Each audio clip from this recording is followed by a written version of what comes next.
Buenos días. Entonces, ahora vamos a pasar a la presentación que es lo del curso que nos convoca hoy.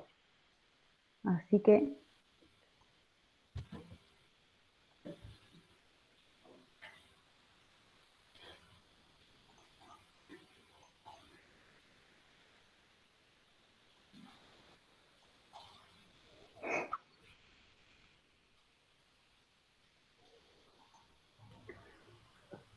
Bueno, ¿todos ven la presentación? O por ahí Carla o Lore me avisan si se ve. Sí, Nati, se está viendo. Perfecto. Perfecto. Bueno, comienzo presentando el departamento. Sí. Como Natalia ya les contó, tanto Nati como quien les habla, que soy Carla, trabajamos en el departamento de cereales y calidad.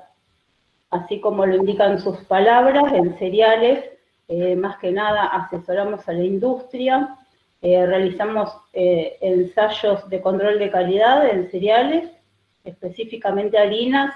Nuestro fuerte son los análisis de micotoxinas, test de hierro en harina y actividad ureásica en soja.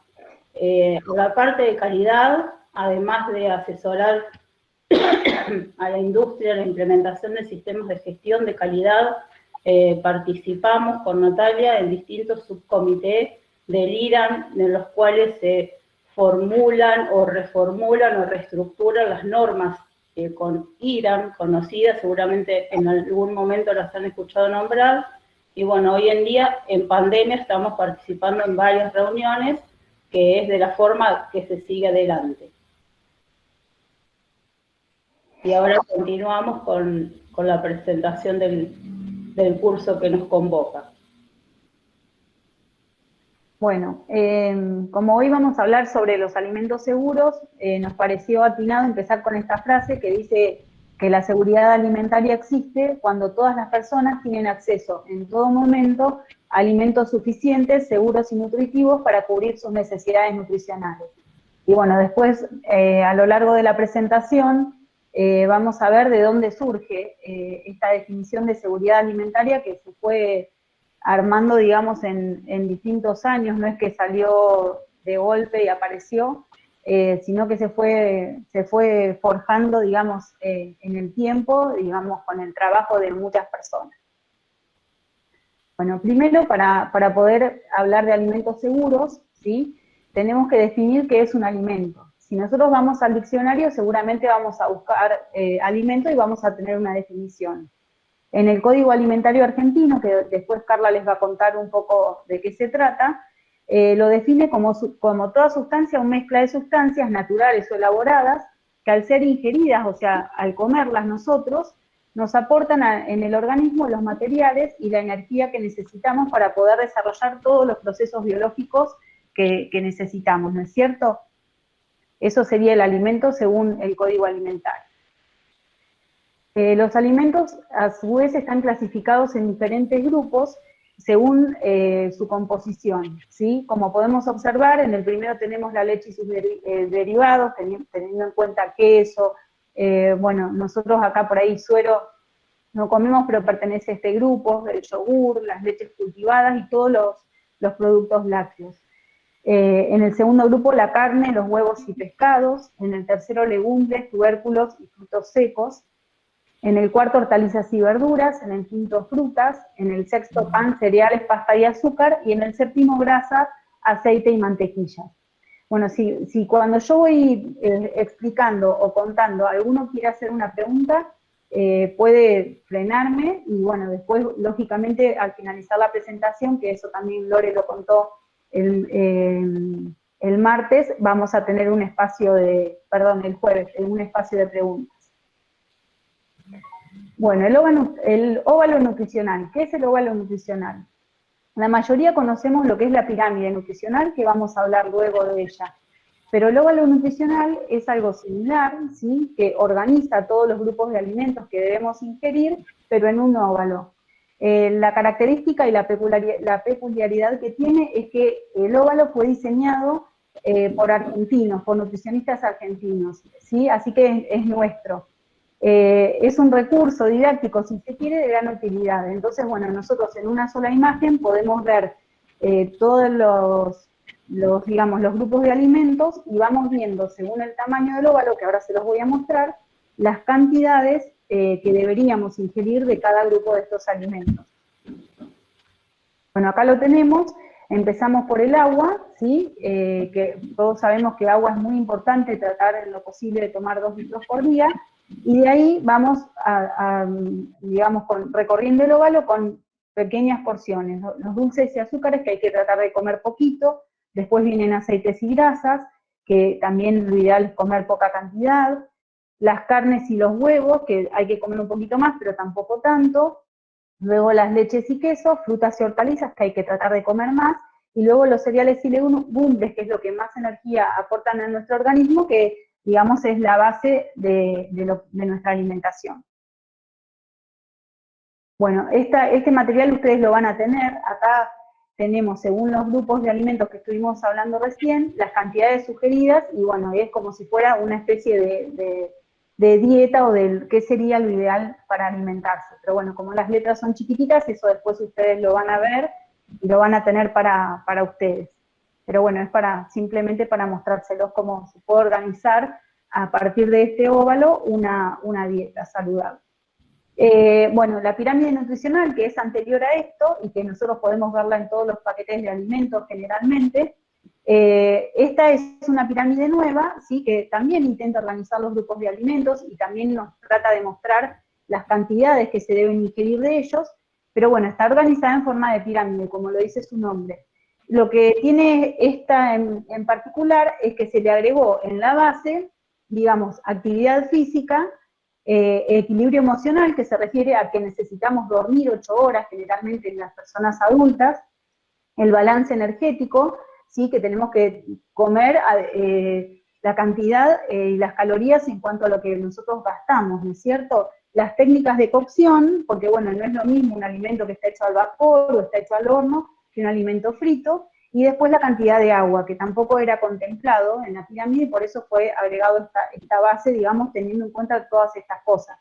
Porque bueno, no es solamente alimentarse bien, sino tratar de hacer actividad física, descansar bien, y la forma en que yo cocino todos estos alimentos, en que los ingiero. Bueno, y acá también podemos observar que en la base está toda la parte de legumbres y cereales, tenemos las frutas, las verduras, y acá tiene los aceites en el medio. En el otro piso tenemos las carnes blancas, el huevo, los frutos secos y los lácteos, después las carnes rojas, y por último toda la parte de las cosas que por ahí más nos gustan, que son las facturas, las golosinas, los chocolates, bueno, los dulces, ¿sí?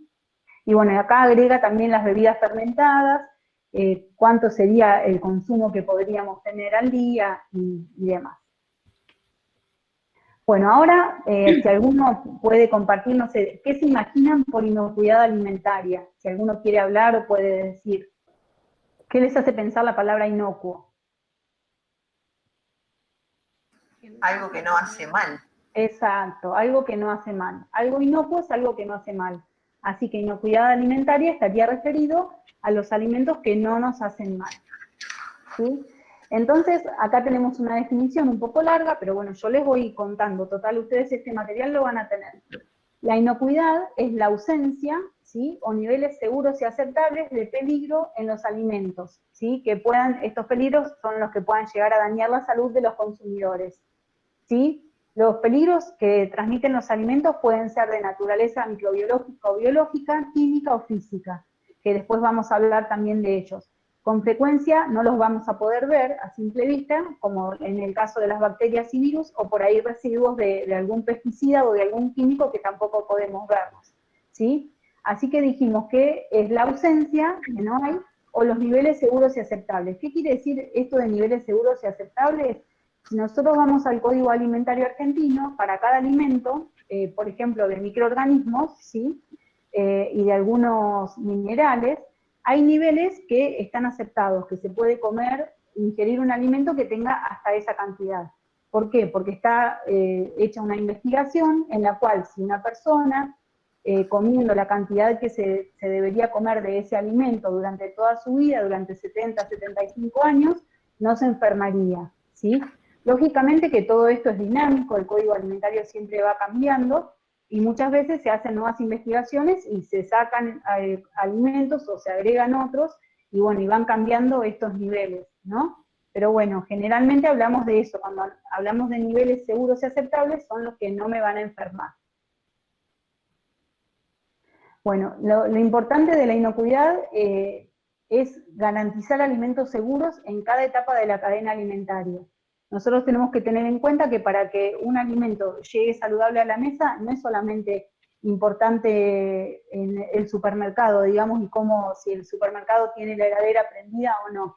Es importante toda la cadena alimentaria, desde la sanidad animal hasta la cosecha, bueno, el procesamiento, lo que pasa en la fábrica, lo que pasa en la distribución, y después también cómo yo me manejo con ese alimento. Porque si yo voy al supermercado y un alimento que debe estar en la heladera lo compro y me voy a dar vueltas o a hacer mandados y tardo un montón en llegar a casa, también ese alimento está perdiendo la cadena de frío. Entonces no va a ser seguro y no va a ser culpa ni del supermercado, ni de la fábrica, ni del tambo, sino va a ser la responsabilidad mía de que no tuve en cuenta todos esos cuidados. Si es un alimento con la heladera, debe ir rápido a la heladera. Y bueno, por otro lado, también ahora podemos observar que muchos alimentos que se preparan en casa, por ejemplo el puré en copos, dice que debe ser preparado con agua segura, que antes esa leyenda no aparecía.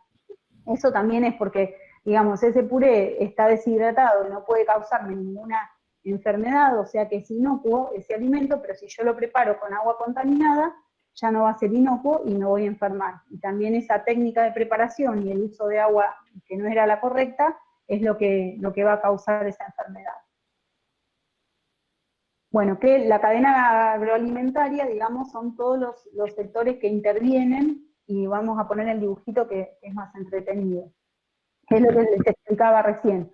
Por ejemplo, en el caso acá hay un caso de un tambo, pero bueno, en el tambo interviene la sanidad animal, que tiene que estar controlado por veterinarios, que ese animal esté sano. Después esa leche ordeñada va a ir a una fábrica donde van a preparar, digamos, a pasteurizarla y no sé, hacer el dulce de leche, el yogur, la leche fluida o el alimento que sea. Después eso va a ir a un supermercado o a una despensa, lo voy a comprar y va a llegar a mi casa. Entonces todo eso es la cadena agroalimentaria, y la seguridad alimentaria y la inocuidad yo tengo que asegurarla, valga la redundancia, en todas estas etapas. Por eso es muy importante que tengamos en todas las etapas cuidado. Bueno, el concepto de seguridad alimentaria, como yo les contaba, bueno, se va a ir formando en diferentes años, ¿no? En la década del 70, que se basa en la producción y disponibilidad alimentaria a nivel global y nacional. En los 80 se añadió la idea del acceso económico como físico, porque claro, digamos, si hay disponibilidad alimentaria, pero yo no tengo el dinero, no me alcanza para poder alimentarme, y físicamente no puedo obtener ese alimento, no tenía sentido. Y ya después, en los 90, se llegó al concepto actual, que es el que incorpora la palabra inocuidad, y también tiene en cuenta las preferencias culturales. Entonces se reafirma que la seguridad alimentaria es un derecho humano, ¿sí? Digamos, todos los seres humanos tenemos derecho a la alimentación, ¿sí? Y a una alimentación saludable, sana, y bueno, que pueda nutrir y permitirnos desarrollarnos, ¿no? Y bueno, y con respecto a las preferencias culturales, tener en cuenta también que, bueno, no es lo mismo los alimentos que comemos acá en Argentina, los que comen en la India o los que comen en China, ¿no? Tener en cuenta también esas diferencias culturales que también hacen que la alimentación sea diferente. Bueno, y acá tenemos por ahí un resumen de lo que veníamos hablando de eso que se fue gestando desde los años 70, disponibilidad, consumo, acceso y utilización y aprovechamiento biológico de los alimentos. Por ahí resumido en un dibujito. La definición de seguridad alimentaria. Bueno, así como le estaba contando Natalia sobre la inocuidad de los alimentos y que tenemos que tener en cuenta toda la cadena agroalimentaria, desde la materia prima hasta el producto final, no es una ocurrencia nuestra, sino que está explícita en una ley que ahora más adelante les voy a ir contando, que es nuestro Código Alimentario Argentino, y por eso define de esta forma al manipulador. Toda persona que por su actividad laboral tiene contacto con alimentos desde, y vuelvo a repetir, desde la materia prima, su preparación, fabricación, transformación, elaboración, envasado, transporte, venta, suministro y servicio. O sea, entra todo. También hago hincapié en el transportista, que hay que tener en cuenta que debe cumplir con lo que pide el código. Y ahora vamos a ir viendo en más detalle qué es lo que dice nuestra ley. Siguiente. Sí, dentro de esta ley tenemos el derecho alimentario. ¿Qué es el derecho alimentario? Es un conjunto de normativas y principios que nos van a garantizar justamente esto, que le llegue al consumidor un producto inocuo y que no lo enferme. El objetivo de este derecho alimentario que les estaba contando, que era un conjunto de normas, es justamente eso, regular todas las situaciones, o sea que todos hablemos el mismo idioma, proteger al consumidor siempre y salvaguardar la honestidad en las transacciones comerciales.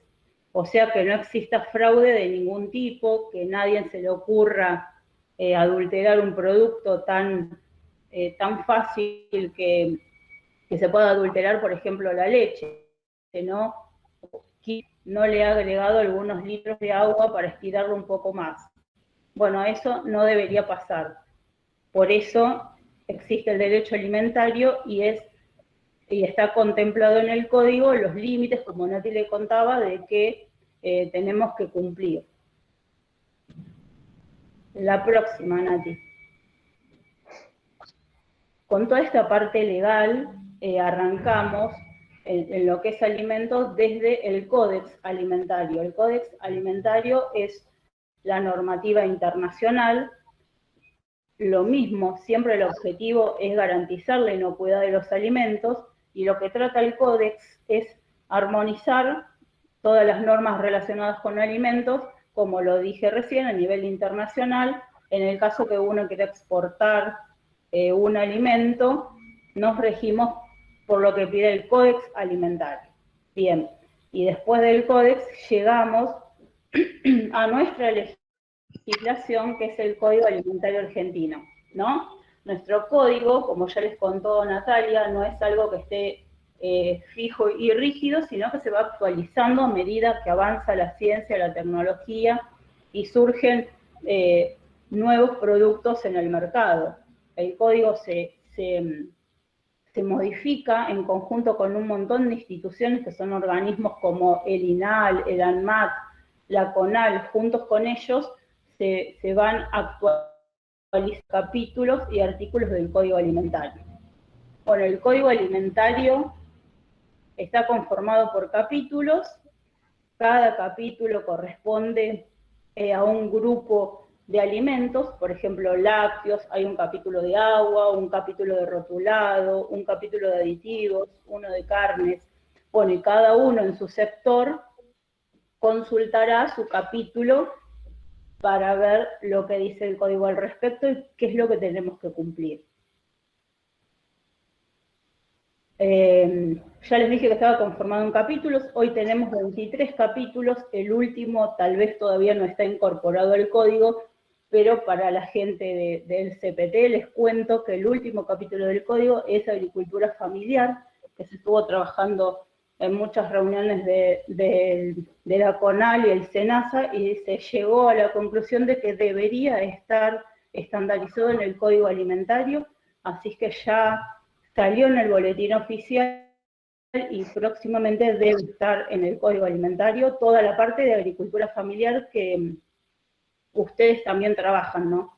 Bueno, y este código, esta es la parte legal que no a muchos les gusta leer porque es bastante aburrida, pero la única forma de que logremos alimentos inocuos, saludables y que no produzcan daño en el consumidor es conocer la normativa. Si no la conocemos, no la podemos cumplir ni aplicar. Bueno, así como les estaba comentando, el código alimentario no está solo, sino que tiene además otro conjunto de normas, resoluciones, decretos que lo complementan. Ahí les doy un ejemplo. En la parte de vinos, el Código Alimentario legisla y habla muy poco de vinos, ¿no? Pero existe otro instituto, que es el Instituto Nacional Vitivinícola, al cual todos los vinos se deben adecuar. Entonces, también hay que contemplar eso. Le estaba contando que el código no está solo, tiene otras normas que lo apoyan, por ejemplo, todo lo que es de origen animal y vegetal, materia prima lo regula SENASA, por ejemplo, por eso era la pregunta. Seguramente ustedes vieron en el sector lechero las cisternas que recolectan la leche deben estar habilitadas por SENASA. Seguramente algún productor agropecuario de sus familias del CPT tienen colmenas y la extracción de la miel debe estar realizada en un lugar habilitado, en una sala habilitada por SENASA, ¿cierto?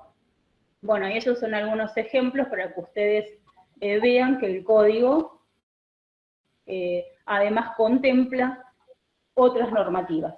Y ni hablar que si estamos en un municipio debemos cumplir con las ordenanzas municipales del municipio en el cual vivimos.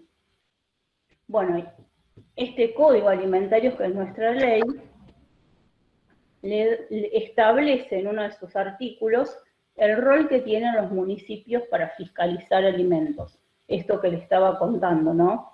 El código le otorga a los municipios el poder de policía para fiscalizar y controlar dentro de nuestro municipio todo lo relacionado a los alimentos, ¿sí? Ya sea desde la entrada al municipio, la habilitación, los elaboradores artesanales, todos los que quieran habilitar un emprendimiento, una industria, y muchas veces en conjunto hemos hecho capacitaciones con la Dirección de Bromatología. Bueno, ellos son los que tienen, como ya bien les dije, el poder de policía para fiscalizar todo lo que esté relacionado con los alimentos dentro de nuestro municipio. Y siguiendo con la inocuidad alimentaria, para garantizar la inocuidad alimentaria, el rol del municipio y de su oficina de bromatología es hacer cumplir el Código Alimentario. Este artículo, el número 21 del Código Alimentario, fue modificado el año pasado y ya está en el boletín oficial, así que debería estar el nuevo artículo ya en el Código Alimentario. ¿Y qué se modificó de este artículo? También desde el Departamento de Cereales estuvimos trabajando en la modificación durante varias reuniones, durante largos años, desde el 2017 hasta el 2019, se hizo un trabajo federal. Lo que se cambió fue dar de baja la libreta sanitaria, hacer que el curso de manipulador de alimentos, que es una capacitación que deben tener todos los que, como bien decía el código, elaboran, transportan, fraccionan alimentos durante toda la cadena, ¿no? Se trabajó en que los contenidos de ese curso sean federales, que todos demos los mismos contenidos para que todos hablemos el mismo idioma. Y se eliminó la libreta sanitaria para dar de alta el carnet sanitario. Y como bien les estabas contando, ¿por qué se modificó este artículo? Porque pasaba que las distintas provincias tenían distintos, o sea, como no estaba estandarizado, cada provincia daba sus contenidos en el contenido del curso. Había municipios que tenían carnet y libreta, otros municipios, no, perdón, otras provincias que tenían libreta, Córdoba tenía carnet, Santa Fe tenía libreta. Entonces, ¿qué pasaba? Los transportistas salían, por ejemplo, del 9 de julio, cuando llegaban a Santa Fe, no les servía la libreta que tenían, el curso de manipulador era otro, Santa Fe además pedía otras cosas además de libreta, después iban a Córdoba y tenían otros inconvenientes, entonces siempre había problemas. Para eso se trabajó en la modificación de este y quedó estandarizado contenidos mínimos del curso de manipulador y el carnet sanitario federal, o sea que sirve en toda la República Argentina. Y de paso les comento que nosotros somos el Departamento de Cereales, es el organismo oficial capacitador, uno de los organismos oficiales capacitador, habilitado por el Ministerio de Desarrollo Agrario para dictar el curso de manipulador de alimentos. Bueno, acá traemos otros dos conceptos importantes a la hora de garantizar la inocuidad de nuestros alimentos, que son dos palabras, peligro y riesgo, ¿no?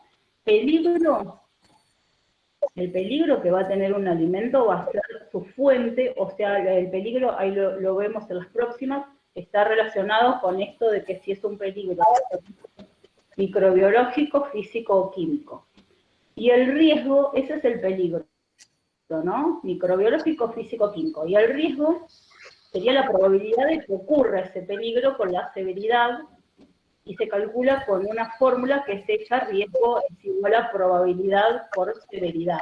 Acá ilustramos, por ejemplo, desde una inadecuada higiene, si yo estoy elaborando un producto, vamos a decir una mermelada, en condiciones inadecuadas de higiene, va a surgir un peligro alimentario, ¿no? Ya sea, en este caso, si hay una higiene inadecuada, va a ser de características microbiológicas porque va a haber desarrollo de microorganismos, ¿sí? Y ese peligro va a surgir un riesgo alimentario. Y ese riesgo alimentario, si es muy severo, depende de la fórmula que les comenté hoy, va a concluir en una enfermedad transmitida por alimentos que denominamos ETA, que son las enfermedades transmitidas por alimentos, ¿sí? Existe una bacteria adecuada a la enfermedad, por ejemplo, el más conocido, Escherichia coli, que es la bacteria, produce el síndrome urémico hemolítico, seguramente ustedes lo han escuchado varias veces. Bueno, y acá tenemos la clasificación de peligros según la clasificación, biológico, físico y químico. Bueno, ya están los ejemplos, pero acá siempre preguntamos, ¿quién no encontró una uña en un pedazo de pan o un pelo en un helado, ¿cierto? Eso pasa. No le vamos a mentir que la inocuidad es cero. Pasa y surgen esos problemas. Bueno, esos peligros son físicos. Por eso todos los que manipulan alimentos, como lo dice el código, desde la materia prima hasta el producto final, deben estar capacitados y contar con la capacitación del curso de manipulador de alimentos para que sepan y conozcan y que no se produzcan estos peligros, ¿sí? Bueno, los peligros químicos están asociados a desinfectantes, a productos químicos, como lo dice la palabra, que pueden ser desinfectantes, pinturas, herbicidas, insecticidas, productos de limpieza que son usados en concentraciones no adecuadas, que queden, van a contaminar al alimento y ese va a ser un peligro químico. Y biológico, todo lo relacionado con bacterias, virus, hongos, insectos roedores, son peligros biológicos, ¿sí? Cuando un alimento tiene una carga es contaminada, con lo que dije recién, con un microorganismo, y según la carga de microorganismo que tenga, se produce una ETA, una enfermedad transmitida por alimento, estoy comprometiendo al consumidor con un peligro para su vida. Por eso debemos garantizar siempre la inocuidad alimentaria. Es como nuestro objetivo, el consumidor siempre, digámoslo así, es el rey, le tenemos que garantizar la inocuidad, siempre. La próxima. Próxima. Bueno, acá volvemos al mismo ejemplo, ¿sí? Tenemos nuevamente tres tipos de peligros. biológicos producidos por bacterias, virus, químicos, por sustancias y físicos, todo lo relacionado, por ejemplo, con madera, piedra. Ahí hay una alianza. Una vez un señor se le cayó la alianza en un contenedor de harina y después apareció en un paquete, ¿sí? Su señora no le creyó nunca. Esa. Bueno, no sé si ahora alguien me quiere dar algún ejemplo de algún peligro que le haya ocurrido, que encontró en un alimento algo que no debería estar. Si alguien se anima.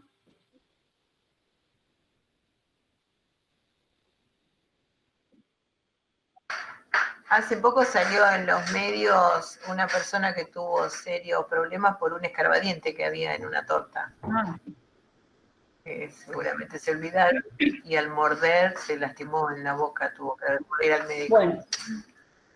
Y sí, bueno, lo más común es pelos, cucarachas en empanadas. Que yo, hay determinados alimentos que uno esquiva de comer en lugares masivos porque es más proclive a encontrar algo, por ejemplo, los rellenos, es más proclive a encontrar alguna cosa que no sea propia del relleno, ¿no? Bueno, muchas gracias. Sí, esos son generalmente los ejemplos más comunes, los que usted está nombrando. Bueno, eso no debe ocurrir, por eso existen sistemas, la gente está capacitada, la industria del alimento, para que eso no ocurra, ¿no?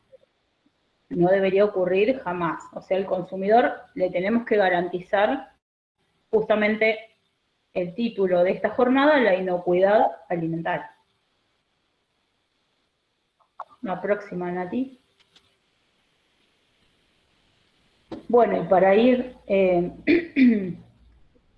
cerrando la jornada, sí.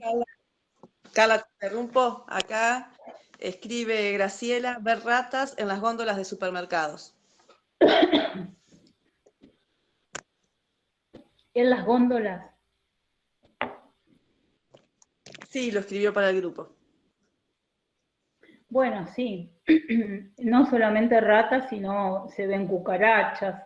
Es cierto, y muchas veces, a mí me ha pasado, tomar una lata de la góndola y las de atrás, y por ahí ves excremento de roedor.